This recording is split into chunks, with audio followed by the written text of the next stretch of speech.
Hey, how's it going? I am Ashley Rose. I'm also known as Ashley Rose Nova, whatever you want to call me, but you can call me Ash. I'm here with Nim Vind. And of course, this is TWM Plus Talks Music. So, first of all, how you been? What have you been up to, man? Getting abducted by aliens and trying to stay abducted by aliens. But, the world keeps pulling me back. I keep ending up in the same human vortex that leaves me here trying to get things done and perpetually not getting enough things done. How you doing? I'm good. Life's a little bit weird. I'm in the future. You're a couple hours behind me. We're in two different time zones. Yeah, it's the story of my life. A few hours behind. I'm two, yeah, you're 2 hours behind. I'm 2 hours ahead. But Yeah. you know, anyways, I don't know where to start with your career. Let me just give some brief introduction to people Yeah. that may not know who you are. I know who you are, and there are, believe it or not, a lot of people that know who you are and have been wondering what you've been up to. Okay. So Nim Vind is from how do we say this? From a horror punk band known as Mr. Underhill originally. Originally, yeah, way back, I was in Mr. Underhill, and then I was in the Vince Black Shadow with my brothers. And well, actually, I was always playing with my brothers, but we did Mr. Underhill, then we did Vince Black Shadow, and kind of around the same time, I started doing Nim Vind. And when Vincent Black Shadow got into legal trouble with our old, gosh, I don't even know if I'm even allowed to talk about this. We got into some stuff, as musicians always do. I guess I'll quote my old entertainment lawyer of saying, like, "Hey, Chris, when you start getting sued, that's how you know you're getting somewhere." I'm like, okay, I'm getting somewhere. Yeah, so we played in that band, and that was a great band. We were managed by John Zazula. That's how I met him. He was the guy that found Metallica, and just passed away actually not too long ago, a year or two ago now. And if people want to read about that, the New York Times did a big thing about him and stuff, and he was an amazing guy. And then Vin's been rocking along year after year, trying to get my new album done, which I take forever with albums. But that's because I put a lot of work into them, and I don't see them as like, I got to get this out now. I don't never subscribe to that. It's out finish it when it's out, like when I got it rocking. So I got it pretty much done, and that's where my career is, just rocking along.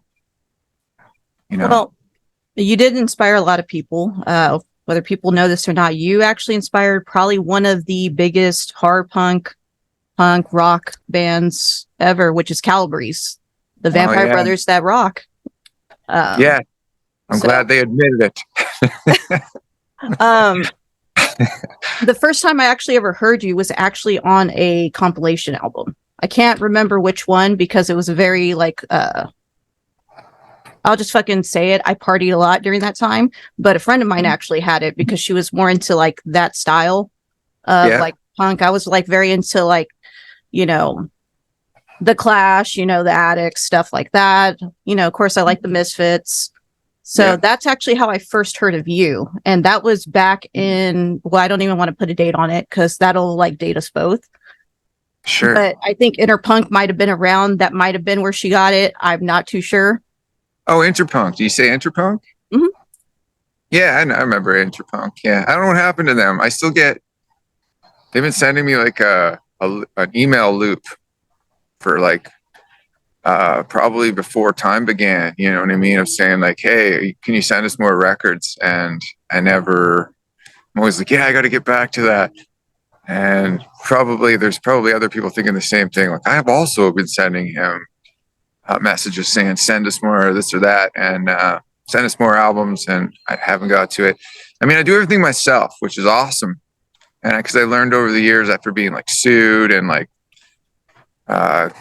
blocked from so much stuff, that I just figured I'm on my own adventure. I don't care what the music industry is doing or saying anymore at all. And every time something hilarious happens in it, I can just laugh and go like, yeah, well, serves you right. Anyways, yeah, doing it myself. The drawback is I need more help these days because it's just a lot to do on your own, right? It's a lot to do on your own, but it's really empowering. And I think that if you're in a group these days, you got to probably subscribe to some of that at least, right? Because there's not really like a foundation of a business that can help you like it used to be way back, right?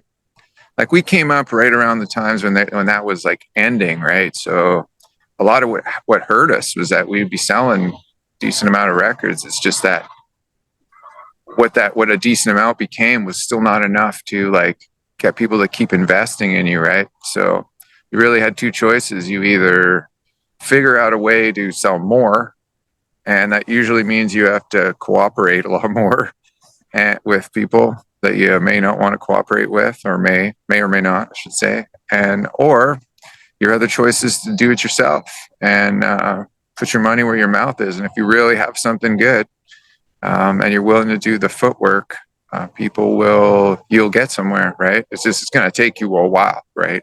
You may not realize that you're dead when you're still working. You know, horror punk is reanimates anyway. So that's what I always tell people, that if we die, we're supposed to come back to life as a zombie anyway. So it's not really a big deal. We're not on the same timeline the rest of people have to be on, I suppose, right?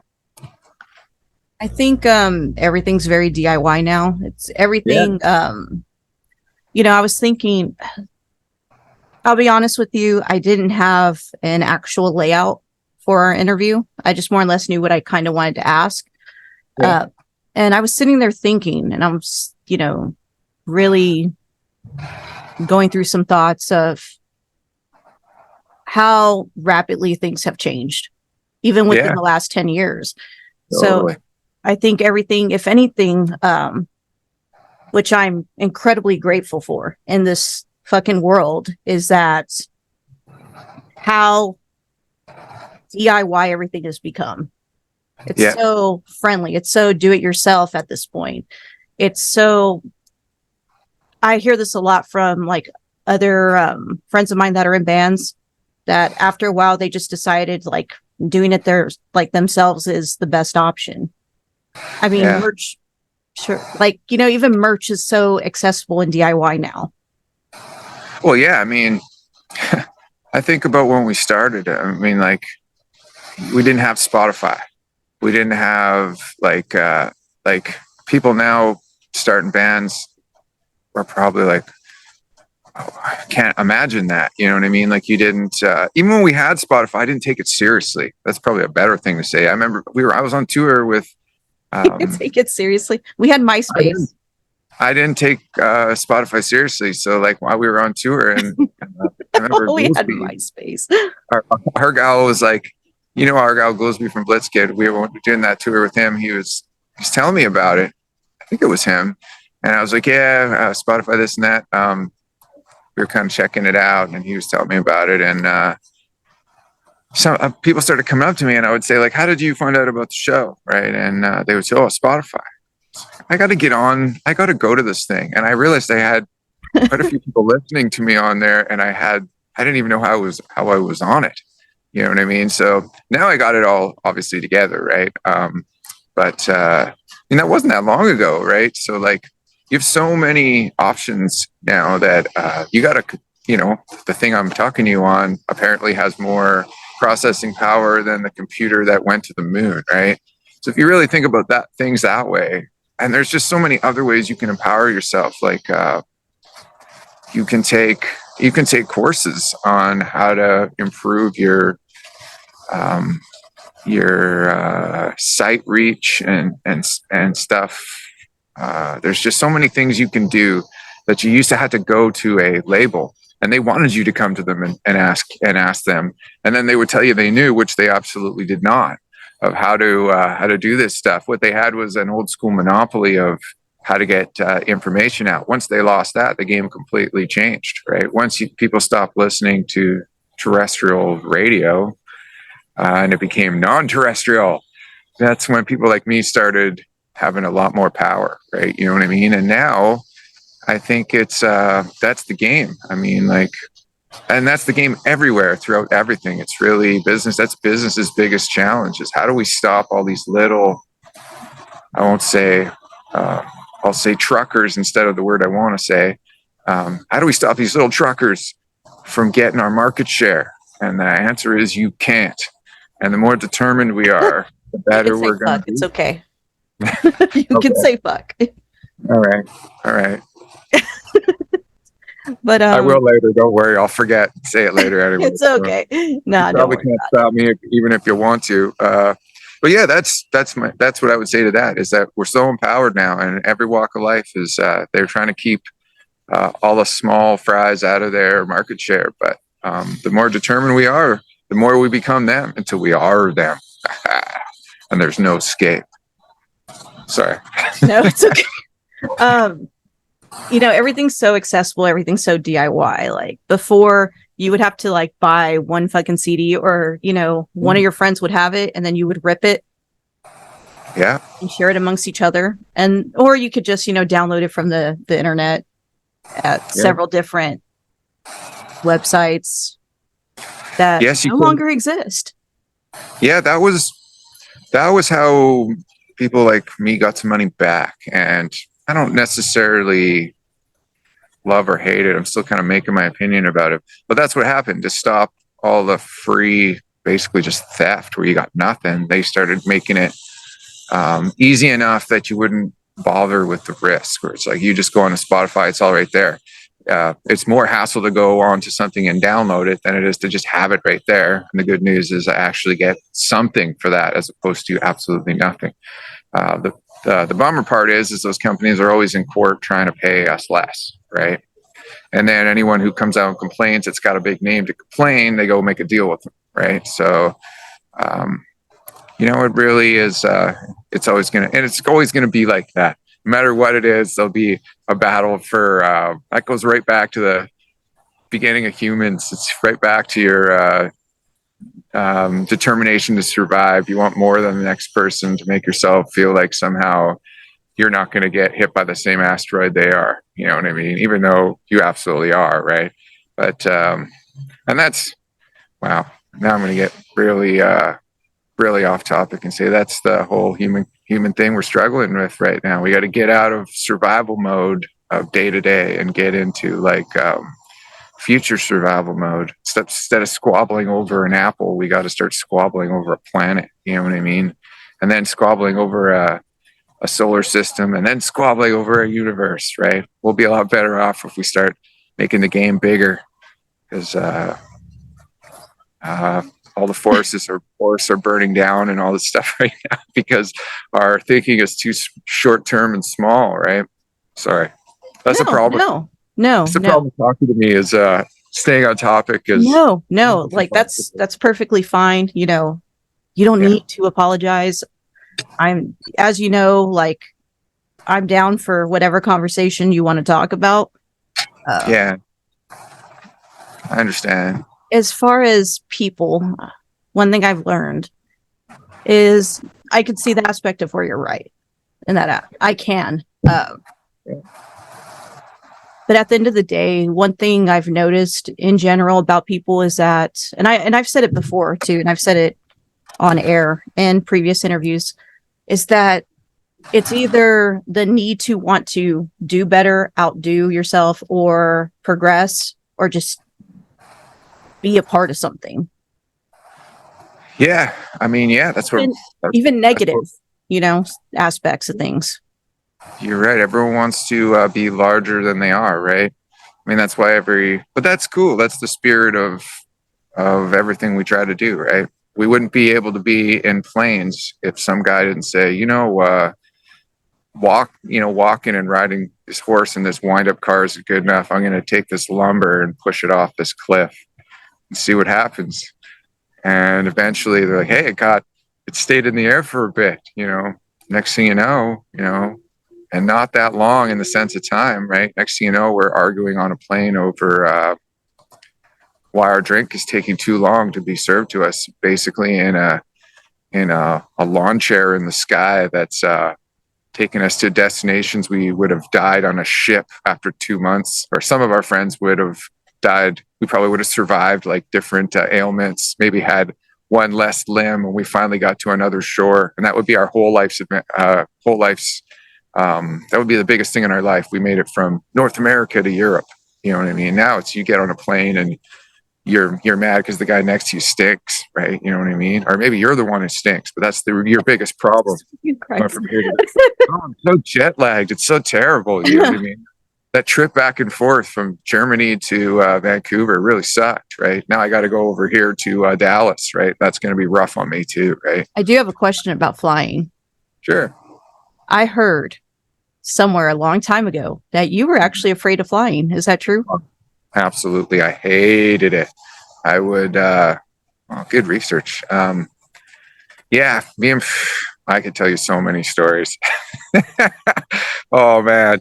Yes, I used to do whatever I could just to make it through the flight. And I mean, back in my drinking days, I mean, I would be annihilated. We would all be annihilated. In fact, we would be annihilated a week before the flight, right? And then a week after, right? But after a while, it's just like living like that, it just doesn't work. I mean, like you gotta, especially the more flights you do, the more that's just unworkable. You know what I mean? You get off, you're mangled with jet lag, you have the worst hangover ever, and you got to play. You know what I mean? And then so you have like maybe like 4 or 5 days of the shows where you're not as good as you could be, and like I don't know. I'm way better with it now. Now I can say that I've been on a flight over Russia, sitting next to Goolsby, where our armrests are broken, and I wasn't really in the panic you'd think I would be in, right? Or I've been, where was it? I think there was a flight over California with Vincent Black Shadow where they were trying to convince us not to take it. They're like, this flight's going to be horrible. Do not get on. We'll fly you anywhere in the 51 states. Unless I got the number of states wrong, which I might. Sorry, I'm outside now. Bugs are. It's okay. Don't need to my worry. My plan was to hang out while the sun went down, and it's going good, but bugs want to be my friend. Anyways, yeah, we were flying around on this. We were flying on this super small plane, and they were trying to tell us not to get on. We took it anyways, and the woman just gave me and my brother Tony. She just gave us like 6 whiskeys each. It was like, I'm not gonna be able to get up during the flight. I know you guys are gonna complain, so here you go. And we did it. There was no problem. After a while, you just kind of start to realize that you're gonna die anyway, so you might as well die in a plane crash rather than being like eaten by wolves somewhere, you know. Well, statistically, I think you're less likely to die in a plane crash, so I think you'll be okay. Than driving. Yeah, that's what they say. Than driving. Yes, that's true. That's true. I try to be less paranoid these days, and it's not working, but at least I'm trying to have more fun. You know what I mean? I do have fun, actually. But because, fun is the first 3 letters of funeral. So if you're in a horror punk band, then you don't have fun. You're not doing it right. Life's a grave. You can also dig it. That's true. Yeah. So there you go. Yeah, I did hear that somewhere. I was not sure how accurate and true that was, so I thought I'd ask. It's totally true. And I won't tell you who, but I can tell you that there's other guys that are I don't know if they still are, and I don't know if I still am, but we've definitely had this conversation well on flights in turbulence going, do you like flying? No, man. See, that's what I'm going to swear now. I fucking hate it. Do you like it? I'm like, no, man, absolutely frickin' not. And I mean, just think about it. Like, if you're any kind of control freak, which probably most artists are, if they're any good anyways, you probably, the idea of sitting on a flying tube 30,000 feet up, driven by a human, especially when you talk to people and you did you remember to turn the stove off? Oh no, I forgot, man. Again, It's a wonder my house hasn't burned down. That person's now flying the plane, a jet fuel tube, 30,000 feet up. You know what I mean? Don't worry, we got a computer. I'm like, okay. Well, my computer's on the fritz. So is mine. Like, well, we'll still land. Don't worry. Where are we again? You know what I mean? And now you got all these like crazy storms. I mean, that's what I think about now, or trying to think about, is like, I have too active of an imagination, man. I've just read too much Stephen King. You know what I mean? There's just so many things. Oh, what my favorite Stephen King? I think the third book of the Gunslinger, the Dark Tower, the one with Blaine the Pain. That book is so killer. I always forget the names of the books. In fact, I hate doing. There's a guy, Liam, who's probably laughing right now if he sees this. I hate doing interviews where people ask me about my favorite horror movies, because I can never. I've seen so many horror movies. I got a horror movie, giant jumble of horror movies in my brain, and I cannot remember any of the names to save my freaking life. You know what I mean? So when people, what's your favorite horror movie? I don't know. The zombie ones. The zombie ones. Zombie ones. Okay, how about genre? What's your favorite genre? Oh, anything where the world. My favorite ones are post-apocalyptic, anything apocalyptic. I mean, that's why I love Stephen King. I love zombie movies. I love anything where the world goes crazy and people start eating each other, because it's so relatable and so awesome. I'm always writing my plan down of what I'm going to do, right, and how I'm going to own a sector of the market share and lead as a guerrilla warlord. You know what I mean? During the post society era of humans, right? You know what I mean? No, it's awesome. Yeah, my favorite Stephen King is I don't know if I paused there for a bit before, but my favorite Stephen King is the third book of the Gunslinger series. I think it's the third, where Blaine the Pain, the Possessed Train. Oh, that's I've only read the first one. I did not continue with the series at all. And that's me being honest with you. I could lie and pretend like I know what you're talking about by the third book. I don't. I only know the first book. Many people. Yeah, I'm the same way. Like, I don't want to go on something and tell people I know all these movies that I haven't seen or whatever. I've seen tons, but I can't remember. I remember books way better. I don't know why. It just registers way more. I also love Cormac McCarthy. I wish people could make his books into movies, but and they have. And like No Country for Old Men was great. But if someone could make Blood Meridian, I don't see how they could get away with it without it being considered some sort of snuff film or something. But it's just a incredible book. I love adventure books. I love those books where it's about survival, because really that's what everything really is anyways. It's about our survival. Every choice we make is about that. So I love stuff like that. And I love horror movies like that. Not into movies where people, especially girls and stuff, or kids, are getting tortured and stuff. And I know people are going to say, what about Stephen King's It stuff? Well, there's still a deeper message to that stuff. So yeah, I'm not into, sorry, go ahead. No. I wasn't going to say anything. I was just saying, like, I didn't care for it. I couldn't finish it. Just, it wasn't like my cup of tea. I've tried many times. Oh, what's your cup of tea? I read a lot of different shit, like a lot. I read comics. I read like Clive Barker. I read Joe Hill. Awesome. I like Philip K. Dick. Cool. I classical shit. Like Lovecraft. Whoever interviews you, someone should be interviewing you. I always think that when people are doing the interviews, how often does that person get to be interviewed, or you can find out some things about them? I've done a lot of interviews, believe it or not. Cool. I got to look some up. Yeah. I've done a lot. It just depends on what it is. I've done some from like some horror YouTube channels and stuff. More or less, they want my opinion on horror. Which I'm grateful for.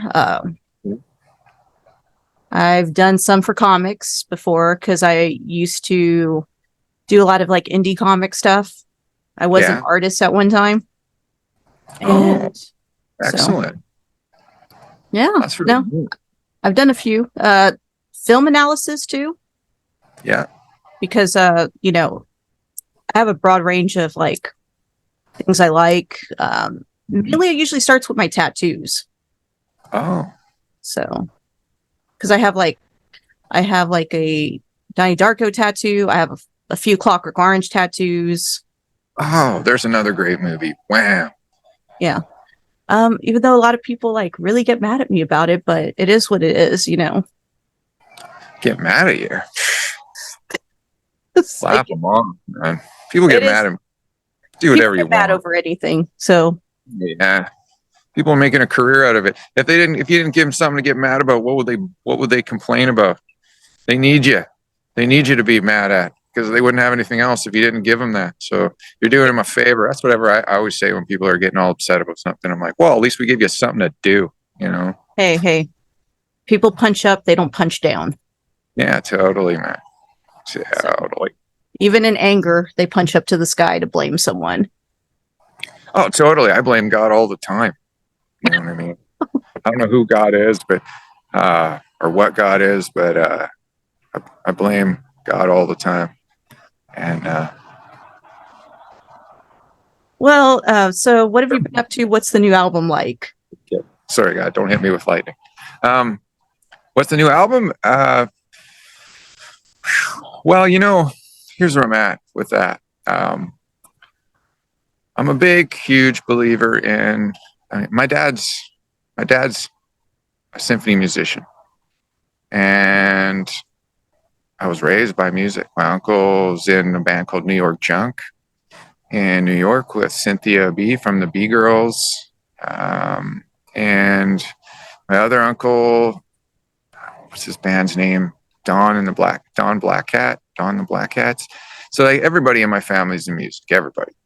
And I was raised on music. My dad was a working musician. That's what he did. So like, I feel when I make albums, I don't want to make an album just be like, oh, I'll just get this and throw it out there. I don't want to do that. I want to represent what I come from, where I came from, and everything I've learned over the years, right?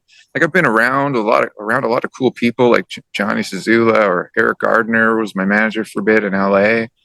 And I did a song. I got to have a song mixed by Todd Rundgren, hung out with him a bit, and got to pick his brain. If anybody doesn't know who Todd Rundgren is, just Google him. He pretty much was the 1970s producer. You know what I mean? From Meatloaf to all these guys. Got to meet him. Let's see what else. So my point is, I want to represent all that in my albums. So I take a while, and I go to, I spend my own money to go to the best places and the best people to work with. And I've started learning a lot of it myself, so I could have a better handle of what I've got to ask for and even show up with. So the long story short, it takes a while, but the result, I hope, is people will hear that in it. So that's where my album is. I'm pretty much done. I was done before the Rockin' Apocalypse happened, but when everything got shut down, I was supposed to do a tour to Australia and throughout the England, the United States and stuff. I think the United States, or maybe it was just Europe, but it all got shut down and the whole industry went crazy. So I just figured I'd keep working on it. And that's never a good thing with me, because it means that once I start messing with it, it could go through the whole cycle again, which it did a couple times. So now I'm pretty much done again. And I just got to decide how I'm going to put it out. And as everything changes daily, that's always a mystery. You know what I mean? I mean, aside from like vinyl and stuff, I don't even think it even, it's all streaming anyway. So I could put it out tomorrow if I want. I've thought of that, just putting it up, just saying, here, it's done now, have it. But I want to have the right marketing and stuff like that, so it gets to as many ears as it can. I'm going to put out a first single called working on a video for it. It's a video made out of art that this guy drew for me. That's really amazing. You should check him out. His name's Jeremy, lives in Washington State. Drew a whole bunch of Nim Vind pictures that blew my mind. Kept sending them to me, so we made a video out of it. It's called UFO, about UFOs, my favorite subject. And I got a song called Blame the Pain, about Blame the Pain from Stephen King novel. What else do I have? I got a new version of Sagittarius where this guy Gabe from Gob, who plays in a band with the guitarist from Sum 41, He played drums on a couple songs. I have Ryan, the drummer from Pentagram, did a couple songs with me, and he mixed them. One is a song called Vivica. Another one is an older song that's called Trick or Treat. Let's see what else. I got a bunch of songs for it. I was actually wondering if you had remixed anything, because I know usually a lot of people, I don't know how many people know this. One thing I've noticed, you always have at least maybe one remix of a previous song. Oh yeah, I definitely have that. Yeah, I definitely have that. I got that from, I always believed in that, but I got that from David Bowie and like the Misfits and stuff. Why would you not? I don't understand how other artists don't. Like, you're not bound anymore to be like, this is the official version. Like, you could have a version of a song you like on every album if you want. And Astronomicon, I got like 8 versions of it. Radioactive Man. Why would you not do that? I mean, if you could hear, sorry, go ahead. No, it's okay. I don't mean to interrupt you, but I just want to tell you thank you, because you did remix like one of my favorite songs from like 2000 and something, maybe before then. So I was like really grateful that you did do a remix of it, because it sounded a lot better. Which one? The Fashion of Fear.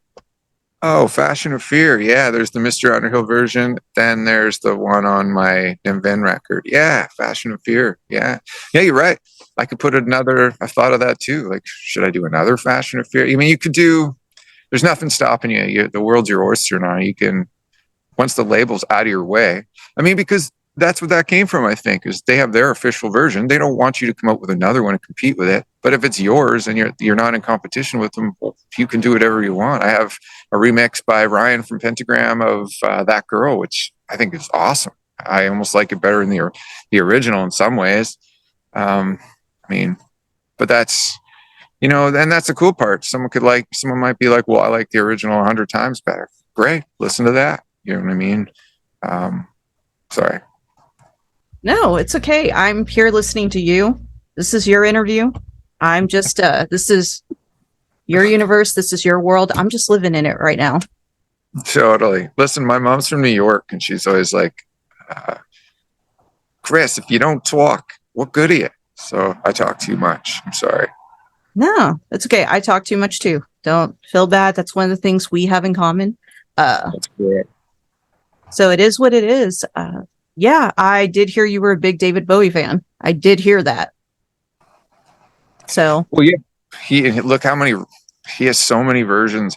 I still find versions of David Bowie songs that I didn't know he had, right? Like Panic in Detroit. I'm going through his discography, which is massive, and I find another Panic in Detroit. I didn't know he did a Zig Zig Sputnik song. I didn't know, there's so many. I didn't know he did a version of All Across the Universe by the Beatles. He just, there's just so much of his stuff. That's the best part of Spotify, is where it used to be, you're saying it before, and you're totally right. You had to have all those CDs before, and you had to go find it from your friend. Now, and that was cool. And maybe some people think that is still cool, where it was, you had to collect it. But if you were a person that spent all that time making all that, you want people to hear it, right?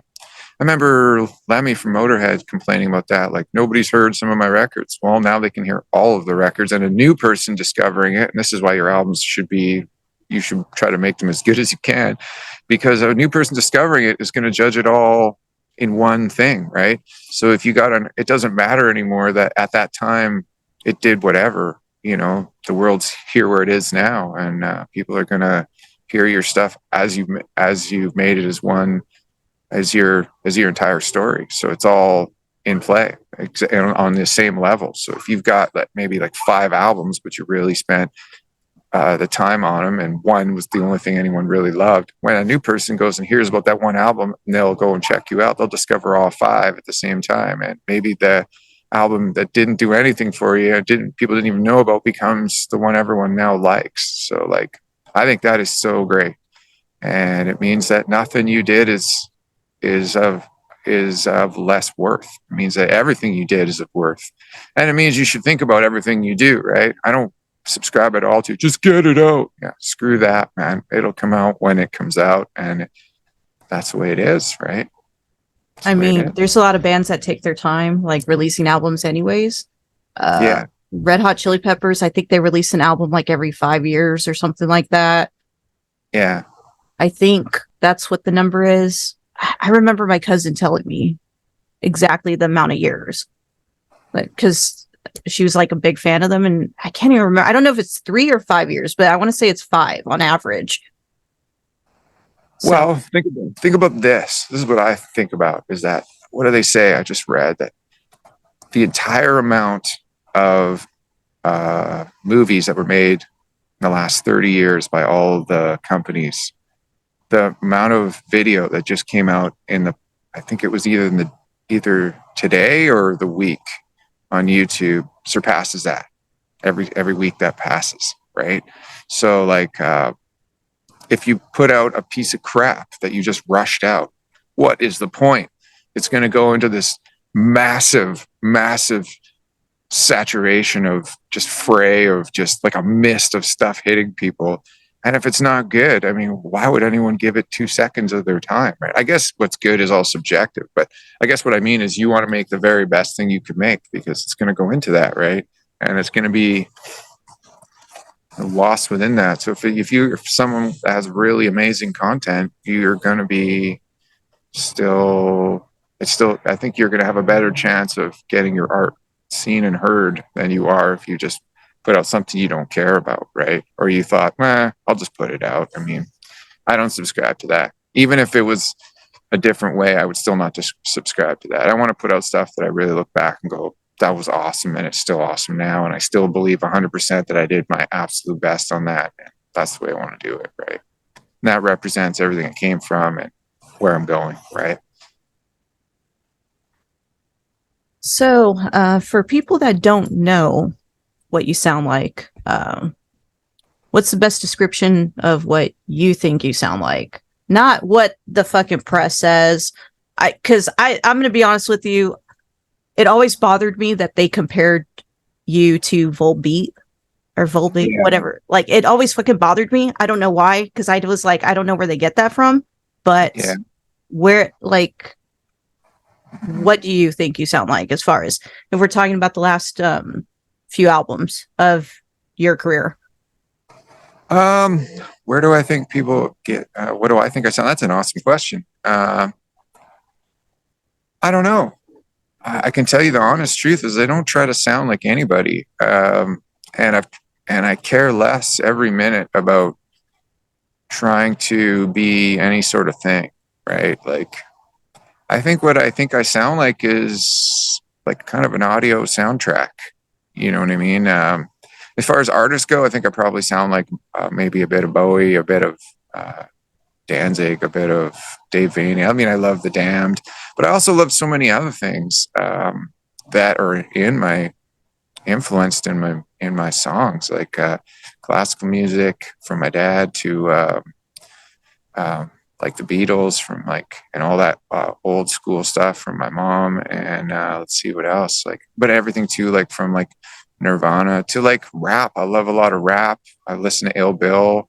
I just listened to Ill Bill's new album. Love a lot of rap. And I love a lot of pop music too. I mean, I think a lot of, I know people are going to laugh, but if you listen to like Nicki Minaj's like rhythm, she's got great rhythm and great, and the production on those albums are like some of the bass tones and synths sound meaner than some punk rock stuff, right? I love a lot of metal. I love Metallica. I love new metal stuff, not new metal, the rap rock stuff, but like actually newer metal. We're not talking about like old metal, like, like Iron Maiden or fucking, like, I get what you're saying. Don't worry. I get what you're saying. Not new metal, not NU metal. Yeah. Yes, not that, not the rap rock with the DJ and stuff. But I anything that's good, to me, I'll listen to, right? So as far as what I sound like, I just think I sound like me, trying to be me, and that's all I really wanted to sound like. I want to actually sound like a different kind of just description. I'd love people to say like, I sound like different feelings. That would be amazing. That's what I try to do, where you're like, some of the Nim Vind songs sound like an anxiety attack. Some of them sound like heartbreak. Some of them sound like love stories. Some of them sound like a storm. That's how I view it. And whenever I come into the studio, I'll be like, this one's got to sound like an airplane landing. You know, this one's got to sound like it. And then I try to do that. That's what I try to do. And then I leave it to other people to try to say. People told me I sounded like Bowie, so I probably perpetuated that because I was like, oh. I never Bowie got that at all. Yeah. I'd play metal festivals and they'd be like, you're not heavy enough. You kind of sound like Volbeat. You should play like Volbeat. Like, well, there already is a Volbeat. So why would I do that? Right. Anyway. I wanted to bring it up because I was like, I never got that. I always thought you sounded like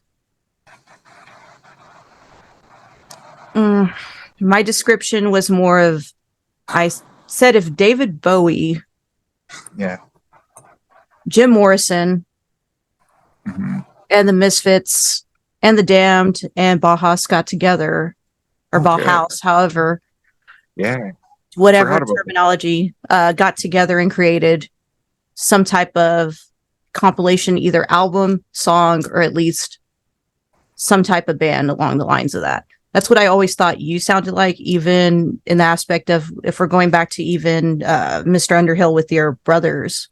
Now, are you Mr. Underhill or are you all Mr. Underhill? Well, that was the question. That was the $1 million question. And I used to get asked, like, why do you guys have that stupid name? I don't like the Mr. part. And then I'd be like, well, we're three brothers. And it wasn't named that at first. I mean, it wasn't three brothers at first, but I just got it. I liked the idea. It was a code word. I mean, I read Lord of the Rings and I was like, oh, I like the code word idea. But then as it went on, we didn't change it because I was like, well, that just keeps making more sense. It was like the universe said, no, you're Mr. Underhill. So it was like a code word for us, but we were all Mr. Underhill. Yeah. Because we all had the same last name. Yeah. It wasn't brothers. But we were, yeah. So we were Mr. Underhill are you talking about? Yeah. Which one? Which one? Yeah. That's the question, really. Oh, when you're talking about Mr. Underhill. Yeah, well, mine was I got it from Lord of the Rings, right? It's the code word for whatever his name is, Frodo. And for us, yeah, which one are you talking about? Exactly. We're all Mr. Underhill. It's a code for any of us. And then the further idea was it's a code for anybody who subscribes to what we're doing is Mr. Underhill with us. You know what I mean? And that's what happened. And I think that's where the CALABRESE guys kind of started doing what they were doing. I think they sent us a letter saying, we really like this idea. And then they kind of took our template and made their band. If you want to see them talk about it, you can watch that interview they did with me a little while back on their show where they tell you all about it and stuff. And I'll link them. Where they got their stuff. I guess they were going to pet stores to get the stuff that I had. I'll link them. People were just making it for me. I got most of my outfits from people that would just be like, mostly girls would be like, put this on. That'll be cool. Like, all right. Girls know best, man. They always have. There you go. So now that we've gone over more or less what you sound like, as far as there's two things I'm going to ask you before we close out. Okay, yeah, as the night sets in. My plan worked pretty good, huh? Like, I was trying to go with it the best that I could. Yeah, the sun was supposed to go down, just like life in the world of Vind. Yeah. There you go. I completely okay. So do you have I messed up more of the life of Nim Vind? That's the story of Nim Vind. I met from border guards to plane attendants to whatever. They go to ask me a question. I interrupt them like a lawyer, like, oh, let me ask you a question. The next thing you know, I can't remember what I was going to ask you. All right, just get on the plane. No, I got it. I just didn't know necessarily what order I was going to ask you. And I'm going to ask them both. You can answer them how you want to answer them. You can answer them at the same time. It's up to you. All right, sure. Do you have anything to say in regards to what you want your fans to know, or your listeners, your supporters, and also who was your biggest influence in life? Not necessarily, doesn't have to be music.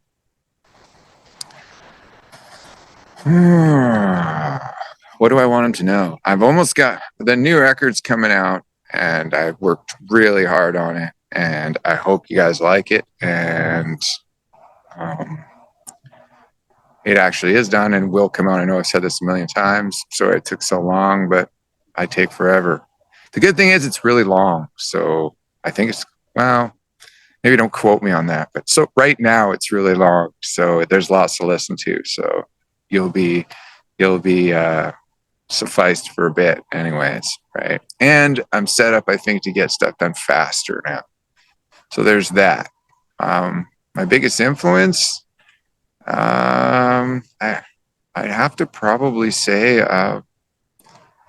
life. I mean, on the one hand, yeah, life. The way my life went probably influenced my songs and how they are the most. I think if I had got hugely famous, I probably would have shitty records. So the struggle of having to make them great in order to stay around influenced me a lot. And then my upbringing, raised in music, having my dad in the symphony and my mom's brothers all in punk bands. I mean, how could you not be a musician yourself? You know what I mean? So I think that's it. And then probably the third part of that would just be my surroundings. Growing up in Canada, look at this place. How can you not be in a gothic punk band when you wake up and the sun goes down and this is the world, right? All right. Well, thank you. Thank you for, of course, coming on to TWM Plus, this TWM Talks Music, and everyone have a good night, good morning, good afternoon, wherever you are. And I can't believe that fell. I'm really surprised at that. That actually never happens in an interview. Anyways, everyone have a good night. Wicked. Rock on.